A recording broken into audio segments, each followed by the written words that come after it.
Bom, a gente está aqui, né, para falar um pouco das alianças, né, que permanecem através do tempo. O Pepe e a Elô falaram um pouquinho, né, sobre aliança, sobre moradia. E no início das relações, a gente fica animado, não só das relações, mas da nossa vida. Tudo que é novo, a gente fica animado. Mas Deus, ele não chama para a gente ver apenas aquele momento do novo. Deus, eles nos chamam no casamento, como eles falaram, por um propósito, para o resto da vida. Eu sei que muitas vezes na sociedade, as pessoas elas banalizam isso, o resto da vida. Só que a gente tem uma palavra que firma, que fala sobre isso nas nossas vidas, né? A gente que trabalha muito no secular, quando eu falo tenho 22 anos de casamento, eu falo assim: "Nossa, você aguenta seu marido tudo isso?" Eu falei: "Eu vou ter que aguentar mais um pouco, até o resto." Então, a aliança no começo, ela a gente vai, né, buscando, quando a gente vai casar, a gente quer a melhor aliança, né, a mais bonita. E com o tempo a gente vai vendo que o físico, a aliança física, não é só aquele símbolo ele é importante, mas a aliança que Deus tem, que ela fala pra gente, é muito mais do que isso. E também fala da casa, né, como eles falaram, da gente construir a nossa casa na rocha que é Jesus. E com o tempo, como fica essas alianças? Como fica essa casa? Chegam os filhos, chegam as coisas, os problemas, as dificuldades, mas chegam também as alegrias. E como a gente vai lidar? Então, hoje, a gente vai pensar um pouquinho como fazer com que essa aliança, esse nosso relacionamento permaneça. E como vamos proceder diante do desafio? Nós temos uma receita? Não. Mas nós temos um mestre que ele tem a receita para isso. E a gente juntos, né? Porque eu não sei tudo, ninguém aqui sabe tudo. Não são os 22 anos, 30, 40 anos de casamento que faz com que a gente tenha uma receita. Não. Todos os dias nós estamos aprendendo. Nós temos uma filha mais jovem, e às vezes ela fala umas coisas para a gente fala, é verdade, a gente também precisa ser assim, desfrutar mais de coisas que nós, às vezes, ficamos presos. Então, esse relacionamento nosso, assim, dos casais mais jovens com os mais velhos, é uma troca realmente que Deus tem colocado nos nossos corações. E uma aliança, né, tem um começo, mas uma aliança ela não é testada no altar. O altar é o primeiro passo ali. E naquele dia ninguém estava nem muito preocupado, né? A gente quer a lua de mel, já vai acabar ali, falou, vamos acabar com a festa, vamos embora para a lua de mel, vamos vazar daqui, né? Vamos sair. Então, tem um início onde tudo é lindo, tudo é bonito, nossa, é tudo florido, está tudo mais fácil. Mas tem fases em todo casamento. Todo casamento ele vai passar por algumas delas. E quando se casa, então, aí vem a realidade da vida. Você é diferente do seu marido, você é diferente da sua esposa. Vocês foram criados diferentes. Vocês têm um jeito e agora vai começar a conflitar o que cada um pensa, a personalidade de cada um. Tem coisa que nunca vai mudar. Tem coisa que é da pessoa. Né? Não adianta você ficar a vida inteira brigando com a pessoa, né, se ela não fecha a porta. Não adianta. Não adianta, ela não fecha a porta, gente. Ela deixa as portas da casa toda aberta. Eu entro na casa, tranco tudo. Ela falou, como é que você pode ficar trancado? Eu falei, eu tranco. Ela deixa tudo aberto. Uma época eu viajei e eu fiquei fora de casa algum tempo fazendo um curso e eu ligava de onde eu estava e falou, fecha a porta. Senão vai que entra um bandido em casa, vocês estão dentro de casa. Fecha a porta. E ela não fecha a porta, mas isso não vai mudar, então eu já vou lá e eu mesmo fecho. Eu aprendi, né, a fazer essas coisas. Então as diferenças aparecem. E aí é o seu momento de aprender a lidar com as coisas. E aprender a lidar com essas coisas vai evoluindo o casamento.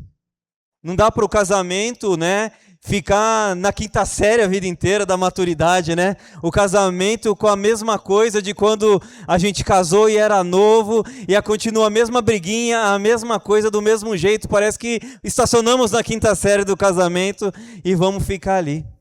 Mas um casamento, ele exige também a maturidade. Aprender a ceder. Não ceder só porque o outro quer, o outro manda, não é isso não. Aprender a ceder para que o outro também seja feliz, para que o outro possa ter um espaço. Né? Não estou falando de gente que gosta de mandar, nada disso. Isso não é um casamento saudável. Um casamento saudável é onde há uma troca. Então um cede para favorecer o outro cede para ir favorecendo. Então essas coisas vão trazendo maturidade. Se você olhar para o seu casamento hoje, você pode dizer que há um diálogo real no seu casamento? Você consegue sentar e conversar sobre qualquer assunto? Isso nos faz refletir. Às vezes a gente está tanto tempo junto e não consegue ter um diálogo, não consegue resolver uma situação. É só sentar ali, vamos resolver uma situação, não dá. A coisa fica feia. Não consegue, porque falta maturidade de aceitar o que o outro coloca. Mas quando a maturidade chega, aí eu acho que é o melhor do casamento. Tem umas fases, tem a fase do começo, daquela paixão, e tudo isso é lindo, e essa fase ela não vai durar. Tudo tem um tempo. Então tem a fase da maturidade, quando ela chega, o casal vai poder ter conversas e diálogos profundos, de abertura mesmo. Então é um desafio para nós que estamos casados aí. Como que está a sua conversa? Você tem conseguido conversar? Vamos sentar na mesa, vamos tomar um café aqui, nós dois aqui, ó. Põe os filhos para andar, fala, vamos nós dois, nós temos coisas a resolver. Como que está essa situação? É um desafio, mas isso faz parte da maturidade do casal. Sabe por quê? Quando nós amadurecemos, vai chegar, depois disso, vai chegar um tempo de colheita também. Amadurecer traz um tempo bom no casamento. Os seus filhos, né? Tem pessoas que não têm, mas se tem, os seus filhos vão olhar para você. Os seus amigos, casais, as pessoas que te rodeiam vão olhar para você. Vão falar, nossa, que casamento legal aquela pessoa tem. Porque elas vão ver o que em nós? Cumplicidade. Vai ver e falar, nossa, que legal o jeito que eles se tratam, o jeito que eles vivem. Então isso só pode vir com a maturidade e não é com o tempo de casado. Tem gente que, né, você pode encontrar pessoas de idade que não são maduras ainda.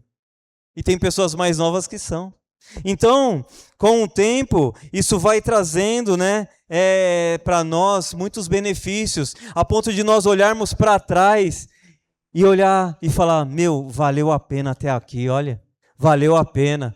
Valeu a pena eu ter cedido, valeu a pena eu ter ouvido, valeu a pena eu ter insistido. Sabe quando deu aquela vontade de matar, né? Não deu, você nunca teve vontade de matar a mulher, não? O marido, você nunca teve vontade? Dá vontade às vezes, de separar não, né? Mas de matar, aí você dá vontade de torcer o pescoço. Aí você, quando você olhar para trás, fala, obrigado, Senhor, que eu não estou preso 30 anos, eu não matei ela, eu estou desfrutando deste amor maravilhoso, né? Eu estou desfrutando deste amor. Mas o amor que dura não é o que nunca enfrentou lutas, é o que decidiu permanecer através delas, ou por causa delas. Não sei porquê, mas em tudo Deus tem um propósito para mim e para a sua vida. Tem coisas que casais passam que eu olho e falo, meu Deus, que dificuldade isso. Que terrível essa situação. Talvez eu não teria essa condição, mas você tem, Deus te deu essa condição para você cuidar. E você administra ela na presença de Deus. Romanos 5,3, Paulo disse assim, ó, não só isso, mas também nos gloriamos nas tribulações, porque sabemos que a tribulação produz perseverança. Você já pensou que o seu casamento melhorou? Porque você foi tendo atrito, o seu relacionamento melhorou, porque você foi tendo atritos que te fizeram melhorar, te fizeram crescer. Quem não tem prova não cresce. Você só pode crescer em algo quando você é testado. E aí Deus permitiu que seu casamento, seu relacionamento, seu namoro, seu noivado fosse testado para você o quê? Para o seu relacionamento ficar melhor ainda. Por isso que existe o tempo de namoro para os casais que estão aí namorando. Tem o namoro, o noivado, para que vocês possam, né, ver tudo isso, esse amadurecimento e colher, né? Ter a colheita, que é a chegada do casamento, né? Onde vocês vão realizar um sonho. E um casal maduro também, ele depende menos do emocional. Toda decisão do emocional, sabe? Aí tem um atrito, eu vou embora de casa. Eu não quero mais saber. Por que eu casei com você? Quem nunca, né? Quem nunca fez isso? Né? Dá uma louca. Mas um casamento maduro, pessoas maduras, elas não tratam as coisas no emocional. Elas olham para o Senhor. Eu sei que talvez nós não podemos anular a nossa história, né? Nós não podemos anular ela faz parte da nossa vida e do nosso crescimento, mas nós não podemos ser emocionais a esse ponto. Hoje eu acordei, meu casamento é lindo, amanhã eu acordei bravo, nada mais presta. Ou eu vou tomar uma decisão agora porque eu estou muito feliz. Eu vou tomar um outro tipo de decisão porque eu estou muito triste, que pode afetar todo o meu casamento. Então, amadurecer é isso, é depender do Senhor. Quando Deus queria falar com o povo, ele usou Jeremias, que Jeremias falou assim, ó: clama a mim e eu responder-lhe-ei, e lhe direi coisas grandiosas e insondáveis que você não conhece. Então, igreja, não seja assim emocional em tudo que você vai fazer. As coisas precisam ser racionais. Nós temos uma aliança que foi tratada um dia com Deus e com a pessoa que está convivendo com a gente, que faz parte desse relacionamento. Então nós precisamos confiar em Deus, clamar a Deus que Ele vai responder a nós. Em todos os momentos, no relacionamento, Ele vai responder. Tem coisas difíceis mesmo, mas o Senhor pode entrar em cada uma delas e mudar essa história. Por isso você é crente, por isso que você está aqui. Você acredita no seu casamento, não acredita? No seu relacionamento, você acredita. Na verdade, você quer melhorar. Você está aqui para quê? Para pegar uma dica que vem do céu para você. Falou, eu quero pegar uma dica do céu para mim agora, para eu exercer no meu relacionamento, para eu ter um relacionamento melhor. E tudo dá para melhorar. Tudo dá para melhorar. O casamento, o relacionamento que Deus deu, que Deus deseja para cada um de nós, que até o PP e a Elô começou falando, é que as mulheres sejam submissas aos vossos maridos. É uma verdade. Mas Deus também falou, através de Paulo, que Ele quer que o marido ame a esposa. Se você quer uma mulher submissa a você, e eu não estou falando submissão, né, a qualquer coisa, mas eu estou falando uma submissão em amor. Primeiro, você, homem, ame a sua esposa. Não adianta esse papo de eu vou dar a vida pela minha esposa se a gente não pega nem um copo d'água por ela. Isso é balela, isso ninguém acredita, nem sua esposa. Né? Eu vou dar a vida pela minha esposa, se alguém for atirar nela eu entro na frente, entra nada, se a gente não faz nem o básico. Então, se um relacionamento para ele dar certo, é uma mulher submissa a um marido que a ame sobre todas as coisas. É isso que Deus deseja. Não é submisso a um marido que não trata bem, a um marido que é mandão, que só vê o lado dele e não vê o lado da esposa. Então, o Senhor nos chama a um relacionamento assim. Uma mulher submissa a um marido que a ame. E Deus vai além, né? Quando Paulo escreveu, né? Como Cristo amou a igreja e se entregou por ela. Então esse é um tipo de relacionamento que Deus deseja para o meu casamento e para o seu casamento. Aí é um casamento verdadeiramente, né, uma aliança firmada com Deus. Aí é uma casa firmada na rocha. Porque o tempo, né, ele vai provar muitas coisas das nossas vidas. A casa, assim como um relacionamento, né, um casamento, assim também nós podemos comparar ele a uma casa. O PP começou falando da casa que foi estabelecida sobre a rocha. Mas e depois? O que vem? Uma casa, quando a gente constrói, passando o tempo, ela começa a ter rachaduras, vazamento, a pintura fica velha, né? Entope. E aí, no relacionamento é a mesma coisa. Nós começamos a ter dificuldades, nós começamos a ter situações que a gente não sabe como lidar, que precisam de manutenção, né? Que precisam ser cuidadas, que precisam de conversa, de cumplicidade. Muitas vezes existem mulheres que preferem conversar fora de casa do que com o próprio marido. Só que foi ele que Deus colocou na sua vida. Deus uniu vocês dois para um propósito, né? De criar a família, de estar juntos, né? Que vocês possam ter uma relação. Então, a gente precisa ter essa troca, esse relacionamento, né? A falta de manutenção, de conversa durante um casamento é igual uma casa. Ela começa a se quebrar, começa a ficar feia, começa a desgastar. E o relacionamento é a mesma coisa. Quando você não tem um diálogo com sua esposa, com seu marido, quando você não consegue conversar, existem momentos que é difícil? É. Tem dia que eu chego em casa assim, eu tomei assim, eles já sabem, eles esperam, aí eu subo, tomo um banho, aí eu desço. Aí quando eu desço, a gente senta, conversa, porque nem todo dia é de um dia bom. Tem dia que acontecem coisas que a gente não está bem, mas essa cumplicidade dentro do nosso lar, ele é importante. É importante para que a gente possa ter a casa firmada e juntos ali orarem, né? Porque é que nem o Pedro falou, é um compromisso primeiro com Deus. Quando a gente casa, a gente faz um compromisso com Deus e com o seu marido e com a sua esposa. Casamento duradouros aprende que todo relacionamento precisa de manutenção. Eu casei e passou um começo do casamento, né? Adaptação, e não ia, e o negócio estava difícil. E um dia nós chegamos na igreja, mas na igreja estava tudo bem, é Pai do Senhor, sorrisão, mas a vida não estava legal.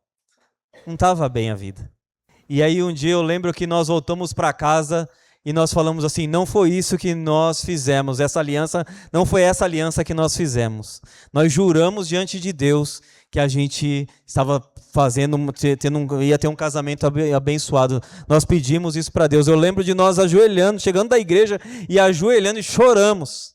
Falou, Senhor, muda que a gente não quer um casamento arrasado. Era um começo, era uma adaptação ainda, né? A Josi tinha saudade da casa dela e ela chorava. Eu falei, eu sou um marido ruim porque ela não quer ficar aqui, ela quer ir embora. E é coisa de adaptação. E adaptou, né? Mas é um posicionamento. Relacionamentos precisam dessa manutenção, precisa de dobrar os joelhos juntos, vamos orar juntos, vamos falar das coisas aqui juntos, vamos resolver essa situação. Mas isso só foi possível, essa mudança, porque a gente colocou nos pés de quem podia realmente nos ajudar. A gente estava ali começando, no nosso caso a gente não tinha ninguém, né? Porque a gente tinha muitos casais que a gente não tinha firmeza, a gente não confiava no casamento. Diferente de hoje, por exemplo, que eu tenho uma prima que ela me procura para algumas conversas e eu fico feliz por isso. Então, nós não tínhamos na época. Então, a gente colocou aos pés de quem podia nos ajudar, que era o Senhor. E aí, o casamento é uma aliança. O relacionamento é uma aliança. E a aliança, ela, com o tempo, ela perde o brilho, não perde? Ela perde o brilho, ela pode amassar. A minha aliança ela é oval. Eu caí e bati a mão. Fui comprar pão, estava chovendo, eu caí, bati a mão, a aliança bateu e ficou torta aqui, ó. Ela é toda riscada. Mas dá para dar jeito, né, na aliança? Dá para dar jeito? Só comprar uma nova. Tá caro a aliança. Tá, eu sei. Mas assim também é um relacionamento. Com o tempo, ele vai perdendo o brilho. Com o tempo, vai riscando, tem certos riscos, né? Que vão acontecendo. Vai entortando algumas coisas. Eu não queria que entortasse, né? Ficou oval e eu não queria. Tem que levar. E aonde eu levo a aliança? O especialista. Alguém que conhece de aliança. E assim, é isso que nós temos que fazer no nosso casamento, com o nosso relacionamento. Nós precisamos levar ao especialista. Quando você leva no especialista, as coisas dão certo. Paulo, quando ele estava no caminho de Damasco, ele encontrou um especialista que mudou a vida dele. Tinha 2 homens no caminho para a aldeia de Emaús que eles encontraram um especialista que transformaram a vida dele. Tinha uma mulher do lado ali no poço de Jacó que encontrou o especialista por volta do meio-dia e a vida dela foi transformada, e não só a dela, de toda uma aldeia, de todo um povo foi transformada, porque ela falou com o especialista. Nós sabemos que Zaqueu teve a vida transformada quando o especialista foi jantar na casa dele. Então nós vemos que há muita transformação. Quando o especialista passava pelo mar da Galileia, ele foi chamando os discípulos: venham e me sigam. Então, mudou toda a história da vida deles, mudou toda a história daquele povo, porque eles estavam com o especialista. E o que nós precisamos para o nosso relacionamento? Colocar ele diante desse especialista. Se ele transformou essas vidas aqui, ele pode transformar as nossas também. Eu não sei como é que está a sua vida hoje, eu não tenho ideia do seu casamento. Falar de casamento é uma coisa até difícil, não é? Você fala, como é que eu vou falar para alguém que eu estou passando tal coisa? Como é que eu estou nessa situação? Como é que nós deixamos chegar nesse ponto? Nós somos crentes. Como é que isso aí aconteceu? A gente está na igreja. Mas eu quero te dizer que essas coisas acontecem. Assim como uma aliança perde o brilho, o seu casamento pode perder. Mas você precisa levar ele no especialista para fazer ele brilhar de novo. Para desentortar o casamento, né? Eu fiquei, quando aquele jogador, o Kaká, ele foi casado e a esposa dele, ex-esposa, ela largou ele. E ele dando uma entrevista, ele falou assim, eu fiz tudo que eu podia. E a gente sabe que a vida do Kaká foi uma vida reta. Ele falou, eu fiz tudo que eu podia, eu orei, eu jejuei, eu fiz tudo, tudo. Ela não quis. Aí foi a decisão dela. Mas o que eu quero dizer é que nós precisamos fazer tudo pelo nosso casamento. Tudo para o nosso casamento dar certo. E uma das coisas é, leva ele no especialista. Talvez tenha alguma areazinha da sua vida hoje, do seu casamento, do seu relacionamento, que precisa ir no especialista para dar jeito. E eu queria orar com você nessa hora. Eu queria que você virasse aí para o seu parceiro, para sua parceira. Fique em pé, é mais fácil. Fique em pé. Não precisa se beijar aqui não, tá? Igreja é um lugar santo, sem beijo na igreja. Mas se beijem, casais. Se beijem, não agora. Se beijem. Não fica só dando selinho, não. Beija. Tá? Tem um relacionamento. Tem um tempo de paixão, de amor. Fale o que você sente pro outro. Fala, você me irrita em tal coisa, mas eu te amo mesmo assim. Muda isso. Vamos orar?